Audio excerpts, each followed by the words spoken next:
हमारा ब्रह्मांड बड़ा ही विशाल है और इसमें अनगिनत तारे मौजूद हैं। तारों को ब्रह्मांड का एक बेसिक बिल्डिंग ब्लॉक कहा जा सकता है। आज इन्हीं की वजह से हमें भारी एलिमेंट्स, नेबुला, गैलेक्सीज और ब्लैक होल्स जैसे खतरनाक ऑब्जेक्ट्स अंतरिक्ष में देखने को मिलते हैं। इन्हीं तारों का चक्कर लगाते हैं प्लैनेट्स हम इंसानों के लिए काफी ज्यादा स्पेशल हैं और हम खुद भी एक प्लैनेट पर ही रहते हैं जिसका नाम है पृथ्वी। आपको जानकर हैरानी होगी कि पृथ्वी को ब्रह्मांड में खोजा गया अभी तक का सबसे यूनिक ग्रह माना जाता है, क्योंकि यह इकलौता ऐसा ग्रह है जिस पर जीवन मौजूद है। वैज्ञानिक बताते हैं कि हमारी आकाश गंगा में अरबों ग्रह मौजूद हैं, लेकिन उनमें से ज्यादातर ग्रहों का वातावरण किसी भी तरह के जीवन को सपोर्ट करने लायक नहीं है। अगर आप उनमें से किसी भी ग्रह पर चले जाएंगे तो कुछ सेकंड में ही आपकी मृत्यु हो जाएगी। इसका जीता जागता उदाहरण आप अपने ही सूर्यमंडल में देख सकते हैं। हमारे सूर्यमंडल का दूसरा ग्रह यानी शुक्र ग्रह बहुत ही ज्यादा खतरनाक है। इस ग्रह पर सल्फ्यूरिक एसिड की बारिश होती है और यहाँ का तापमान 475 डिग्री सेल्सियस तक चला जाता है, जो किसी भी चीज को जलाकर राख करने के लिए काफी है। वैज्ञानिक बताते हैं अगर आप किसी तरह से शुक्र ग्रह के अंदर चले जाते हैं तो 1 सेकंड के अंदर ही आपकी मृत्यु हो जाएगी। आप ये तो सीधी सी बात है कि आकाश गंगा में मौजूद हर ग्रह ऐसा नहीं है। वैज्ञानिकों ने कुछ ऐसे ही ग्रह ढूंढे हैं जो काफी हद तक हमारी पृथ्वी के जैसे हैं और जिन पर जीवन मौजूद होने के बड़े चांसेस हैं। ऐसा ही एक ग्रह का नाम है केपलर 22b और आज के इस वीडियो में हम आपको इसी ग्रह के बारे में बताने वाले हैं। यह वीडियो बड़ा ही ज्यादा इंटरेस्टिंग होने वाला है, इसलिए इसे अंत तक जरूर देखिएगा। तो बिना समय गंवाए शुरू करते हैं। आप देख रहे हैं फ्यूचर साइंस यूट्यूब चैनल। विज्ञान से जुड़ी वीडियोस के लिए अभी सब्सक्राइब करें। केपलर 22b एक एक्स्ट्रा सोलर प्लेनेट या एक्सोप्लेनेट है। हमारे सूर्यमंडल के बाहर जितने भी ग्रह मौजूद हैं उन सभी को एक्सोप्लैनेट्स की कैटेगरी में डाला जाता है। एक्सोप्लैनेट शब्द का मतलब एक ऐसा ग्रह जो हमारे सूर्यमंडल का हिस्सा न हो और सूर्य का चक्कर न लगाता हो। केपलर 22b को केपलर स्पेस टेलीस्कोप द्वारा ढूंढा गया था और यह हमारी पृथ्वी से करीब 600 प्रकाश वर्ष की दूरी पर मौजूद है। अगर आप इस ग्रह तक प्रकाश की गति से भी जाने की कोशिश करते हैं तो आपको 600 वर्षों का समय लगेगा।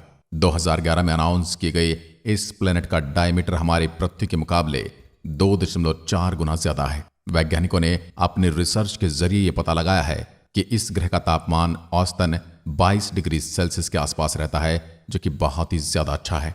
आपको जानकारी के लिए बता दें कि हमारी पृथ्वी का एवरेज टेम्परेचर भी 20 डिग्री सेल्सियस के आसपास है। दिसंबर 2011 में नासा के वैज्ञानिकों ने पब्लिक में यह अनाउंस किया था कि उन्हें एक ऐसा ग्रह मिला है जो काफी हद तक पृथ्वी के जैसा है। इस ग्रह की डिस्कवरी के अलावा उन्हें यह अनाउंस किया गया था कि वह अभी तक 1000 एक्सोप्लैनेट्स को ढूंढ चुके हैं। केपलर 22b ग्रह वैज्ञानिकों के लिए काफी ज्यादा स्पेशल है। वैज्ञानिक लगातार अंतरिक्ष में ऐसे ग्रहों की खोज करने में लगे रहते हैं जो पृथ्वी के जैसे हों। वो चाहते हैं कि उन्हें किसी दूसरे ग्रह पर भी जीवन देखने को मिले, क्योंकि हमारा इस ब्रह्मांड में अकेला होना मैथमेटिकली पॉसिबल नहीं लगता है। एक रिसर्च ये भी बताती है कि सिर्फ मिल्की वे गैलेक्सी में ही करीब 5000 ऐसे ग्रह होंगे जिन पर निश्चित रूप से जीवन मौजूद ही होगा। अब अरबों ग्रहों में से उन 5000 ग्रहों को कभी ढूंढ पाएंगे या नहीं, ये तो समय ही तय करेगा। लेकिन जिस तरह से वैज्ञानिक रिसर्च कर रहे हैं उसे तो यह प्रतीत होता है कि हम एक न एक दिन ऐसा ग्रह जरूर ढूंढ लेंगे जो बिल्कुल पृथ्वी के जैसा ही होगा और जिस पर जीवन फल फूल रहा होगा।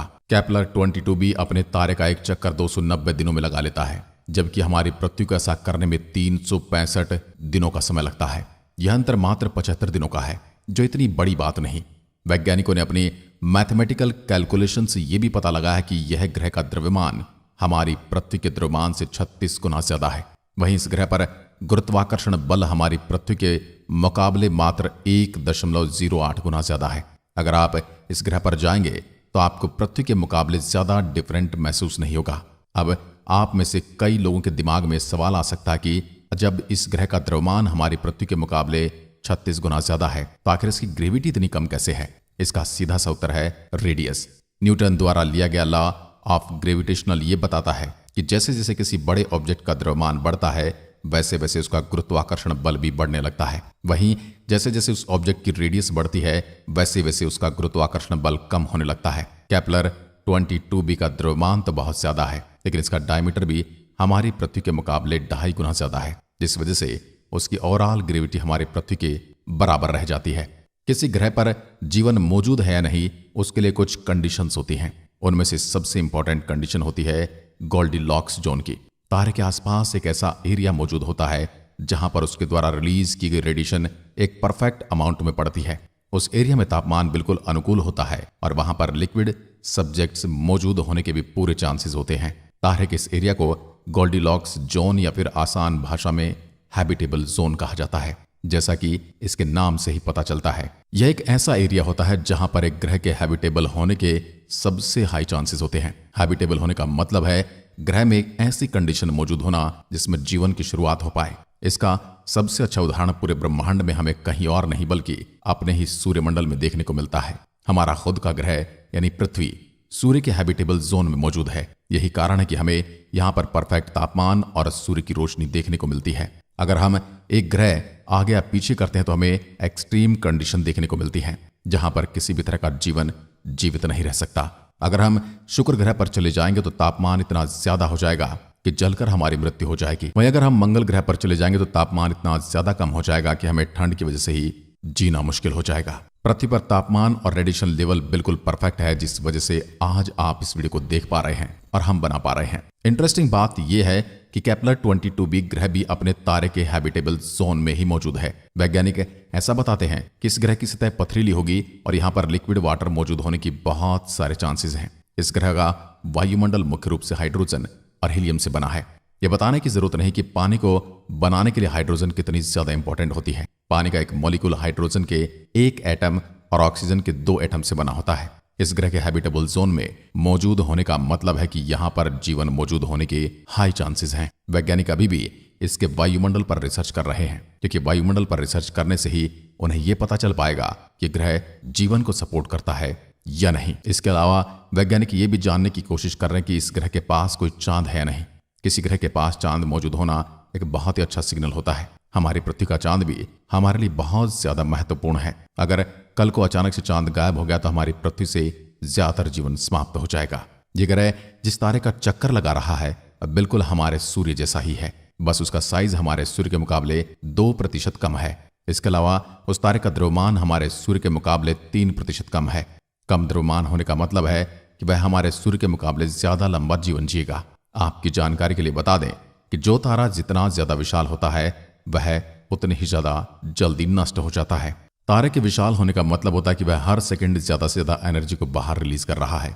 ज्यादा एनर्जी रिलीज होने की वजह से वह तेजी से अपने आप को खत्म कर रहा होता है और उसकी उम्र छोटे तारे के मुकाबले कई गुना कम हो जाती है। हमारा सूर्य पिछले 4.6 अरब सालों से चमक रहा है और अगले 5 अरब सालों तक ऐसे ही चमकता रहेगा। केपलर 22b के तारे और उसके बीच हमारी पृथ्वी और सूर्य के मुकाबले 15% कम डिस्टेंस है। आसान शब्दों में कहें तो केपलर 22b हमारी पृथ्वी के मुकाबले अपने तारे के 15% नजदीक मौजूद है। अब क्योंकि वो तारा हमारे सूर्य के मुकाबले छोटा है इसलिए हमारी चीजें बैलेंस हो जाती हैं और केपलर 22b हैबिटेबल जोन में ही मौजूद रहता है। कोई भी ग्रह पृथ्वी से जितना ज्यादा मेल खाता है यह जानने के लिए वैज्ञानिक एक इंडेक्स का इस्तेमाल करते हैं। इस इंडेक्स को कहा जाता है अर्थ सिमिलरिटी इंडेक्स या ESI।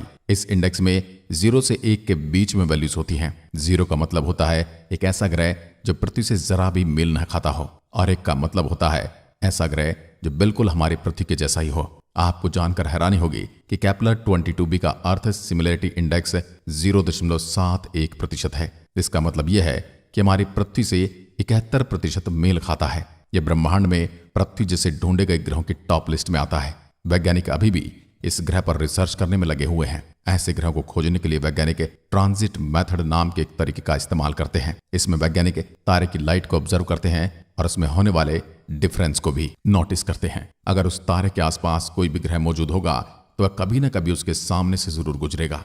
सामने से गुजरने की वजह से तारे की लाइट में हल्का सा चेंज आएगा और उस चेंज को ही नोटिस करके वैज्ञानिक ये पता लगा लेते हैं कि उस तारे के आसपास कुछ तो मौजूद है। बहुत ही थोड़ी डीप रिसर्च करने के बाद वैज्ञानिकों को यह पता चल जाता है कि वह कोई ग्रह या फिर कोई और ऑब्जेक्ट है। आपको जानकर हैरानी होगी कि केपलर 22b ग्रह से बहुत अच्छे ग्रह वैज्ञानिक ऑलरेडी ढूंढ चुके हैं। इनमें से कुछ ग्रह का अर्थ सिमिलरिटी इंडेक्स 0.9 से भी ज्यादा है। वैसे आपको क्या लगता है कि केपलर 22b ग्रह पर भी जीवन मौजूद होगा या नहीं, हमें कमेंट करके जरूर बताइएगा। आज की वीडियो के लिए बस इतना ही। धन्यवाद। जय हिंद, जय भारत।